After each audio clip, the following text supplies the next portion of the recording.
Hi there, beautiful people. Welcome back to my channel. Today I'm so excited because I'm going to be sharing my experience as a black woman living in Australia. And for those who are joining us for the first time, I migrated to Australia 6 years ago and I came in as an international student. I studied at Curtin University and I was in business school. I pursued a master's of professional accounting, and I can tell you from the first day I went to class, I was absolutely shocked by the lack of diversity in the classes. I don't know whether it's just business school. If you've been to other universities, please feel free to share your experience.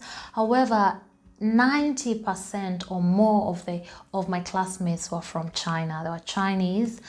We had a couple of other people from different countries, mainly in Asia, the Indians, people from Malaysia and South Asia.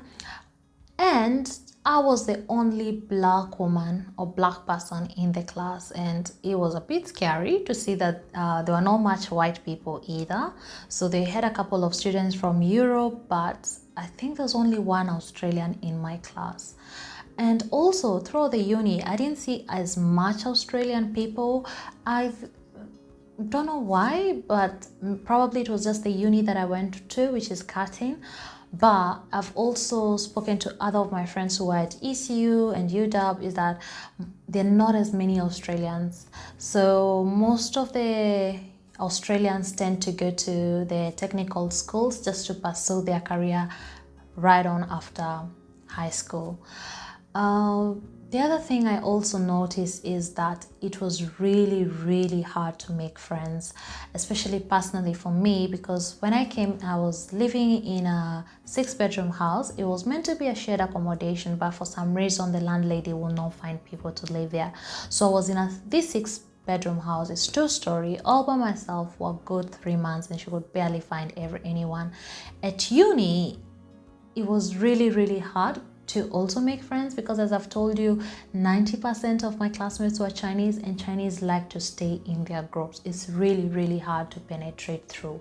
So I found it really hard to make friends. I could see a couple of Africans in the uni, and it was just a matter of hi and bye because everyone is so busy with their life. But of course, with time, I joined different clubs and just social activities, and that helped me to make friends. So if you're here as an international student, or you're here visiting, or you're here on a working visa, try to go to groups, try to go to join a sport, try to join a book club, and that is the only way to get to meet people, because people are quite friendly in Australia. But I find that especially with Australians, most of them tend to stay in their cliques or groups and these groups are people they've known for ages, people they grew up with, they went probably to the same high school, they work in the same industry, and it can be really hard to penetrate through. So also, if you're in uni, try to network as much as possible, try to get people to know people, because also when it comes to finding a job, I also found that most jobs or most people get into the corporate world through referrals. So it's a friend of a friend tells you there's there's a job opening somewhere, you apply, and that's the only way to get in. So it's such a close-knit family. That's my experience. The other thing is I still experience people staring quite a bit here in Australia. I remember the other day I was at Kings Park and somebody approached me and said, "Hey, can I please take a photo with you?" And I was shocked because I tend to see enough black people. I would say, for example, if I go to the supermarket, I'm gonna spot at least 2 or 3 black people. So I thought most people could be a bit experienced and they don't find black people as mesmerizing. But this lady literally approached me and asked me to take a photo with her. I declined politely, but because yeah, I just don't want to send out the wrong message. So but yeah, it tends to happen. People, you're going to the shops, or you're eating out, or you're at a party or in a club, and you'll see people really gazing at you and trying to study, oh, she's different. Which I don't mind, as long as it's you're not being rude or saying anything wrong to me. The other thing is a lot of people are curious about the security in Australia. I find it really safe. The gun policy here is not like America, whereby everybody owns a gun. So Unfortunately, most people don't own guns, and it's really hard to own a gun in Australia. Therefore, you feel safe, there's a lot of security, and it's such a beautiful country. The other question that I tend to get a lot is there racism? And probably mentioned in my other videos that I have not experienced any racism, and I don't think there is racism, probably because of my understanding of racism is somebody being absolutely mean to you, saying some racist insults to you. That has never happened to me. However, I must say that there's low-key racism. You might go places whereby people treat you differently, or you might see somebody trying to, approach you in a very non-polite manner. Or you might go to a restaurant and you're trying to explain to yourself, and you can see that the way they are dealing with other people is not the same as they are dealing with you. They are less polite. Some friends of mine have experienced that. So I would say that there is a bit of discrimination, I would say. However, it just is not as bad as other places. So nobody's going to say something mean to you on your face, or nobody's going to be really outrightly unpolite. But I must say, I experienced a bad experience. I used to work at the airport a while back when I was still a student, and I was working in sales. And at one day when I was at the airport and doing my usual business, a gentleman came and touched my hand and said, "Oh, is that even your real hair?" And I was like so super shocked. I was like, "Wait, excuse me, why are you touching me?" And fortunately, my supervisor saw it, and he actually did put that guy at his place. So such things tend to happen. I've also heard of other ladies complain, guys being too forthcoming with them and just saying all these weird things to them, and which they would not say to the white girls. So yeah, that tends to happen. I think you probably happen anywhere else, but I am so happy that people don't, call you names, or, because yeah, other people call them out on their bullshit. I believe Australians tend to be very friendly and to speak out whenever they see any sort of injustice.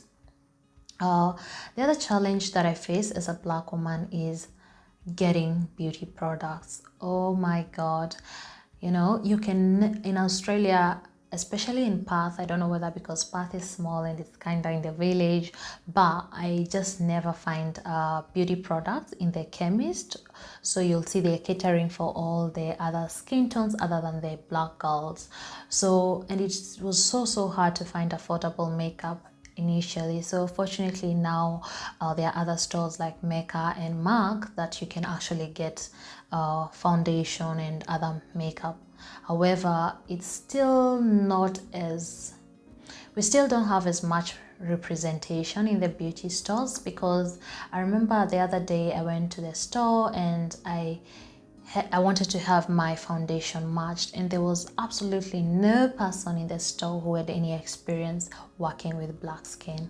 And I had this lady who helped me, and she was giving me a foundation that was like 3 shades darker than me, and I was like, no, that's a bit too dark. She's like, no, we're going to summer, everybody's looking for a tan. I was so shocked, like, a tan? I'm already tanned. I just need a foundation that is my shade. And sometimes you have to be a little bit firm in those kind of scenarios, because you have to do your research and find out what suits you. When you go to the makeup stores, you're not gonna get much help. And still, speaking about beauty, the other thing is it's also really hard to find a hairdresser who's going to cater for your needs. There are a couple of African salons, or salons that cater for black women.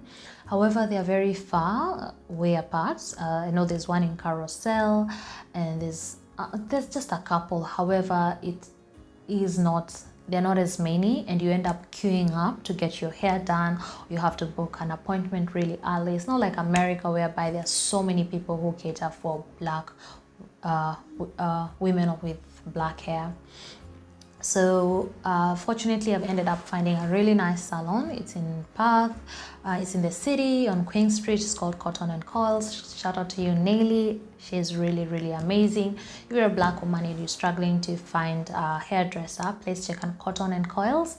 I'll put a link below on the description. That way you can be able to find her. What else? Oh, the food. Yeah, the food is quite nice. I find it easy to get African products. So there's a shopping carousel that I always go to, and it's easy to find the food. The food in Australia is also quite nice and it's quite affordable. You're able to go to a restaurant and have a really decent meal for about $20, which is really nice. So I'm going to wind up the video here, and I hope you enjoyed it. And if you have any questions, or if you're a African person watching and you think I might have left anything, please do let me know. And if you've never visited Australia and you'd like to migrate and you're wondering how to go about it, I've also done so many videos talking about how to migrate to Australia, so please check them out, and that way you can find the necessary help. And as always, thank you so much for watching, and I'll see you guys on my next one. Bye for now.